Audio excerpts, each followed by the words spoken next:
শিৱসাগৰত অভাৱনীয় বান পৰিস্থিতি বানৰ কবলত চেৰেকাপাৰ অঞ্চল বানত ডুব গৈছে বহু পৰিয়ালৰ ঘৰবাৰী অৱশ্যে ক্ৰমাৎ কমিবলৈ আৰম্ভ কৰিছে বাঢ়নী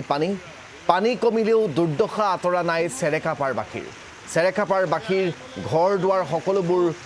বুৰ যোৱাত এতিয়া সেইসকল লোকৰ বিস্তৰ ক্ষয়ক্ষতি হৈছে বানী শুকালেও সেইসকল লোকৰ সেই ঘৰৰ ভিতৰৰ যিসমূহ সামগ্ৰী লামলাকটো সকলোবোৰ পানীত ধ্বংস হৈ গৈছে বিধ্বস্ত হৈ গৈছে সেই ধ্বংস হৈ যোৱা ছবিবোৰ চাই এতিয়া